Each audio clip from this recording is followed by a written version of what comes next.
고려시대 공무원 월급인 토지 제도를 문재인 입장에서 판단해 볼 수 있습니다. 문관과 무관에 대해서 판단하면 전시는 무관을 우대하고 평시는 문관을 우대합니다.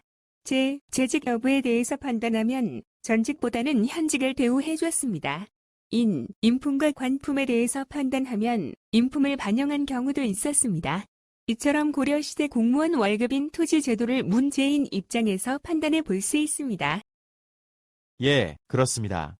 고려시대 공무원 월급인 토지 제도를 문재인 입장에서 판단해 볼 수 있습니다. 문관과 무관에 대해서 판단하면 목종 때는 문관을 우대했지만 문종 때는 무관도 대우를 받습니다.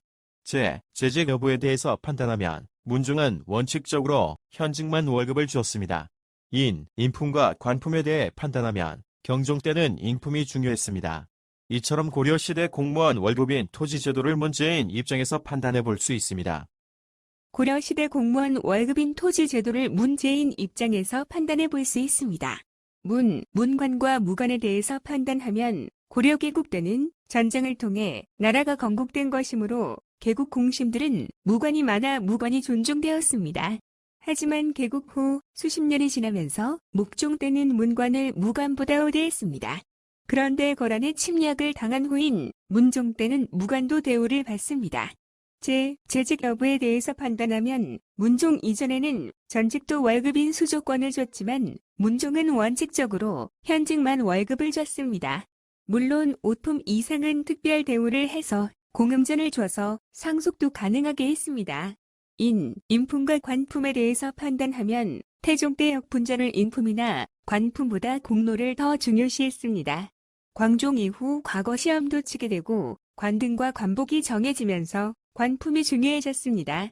하지만 경종 때는 여전히 인품도 중요시했습니다. 그 이후인 목종이나 문종은 인품은 반영하지 않고 관품 중심으로 따져서 수조권을 줬습니다. 이처럼 고려시대 공무원 월급인 토지 제도를 문재인 입장에서 판단해 볼 수 있습니다. 예, 그렇습니다. 고려시대 공무원 월급인 토지 제도를 문재인 입장에서 판단해 볼 수 있습니다.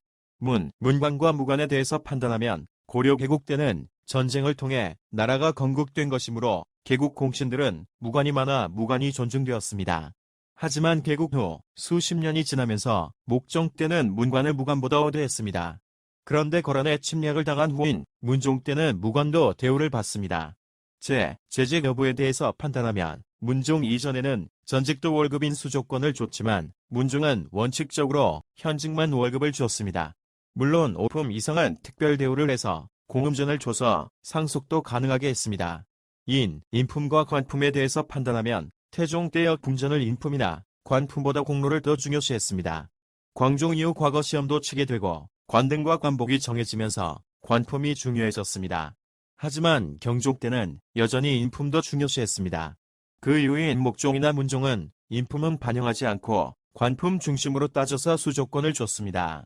이처럼 고려시대 공무원 월급인 토지 제도를 문재인 입장에서 판단해 볼 수 있습니다.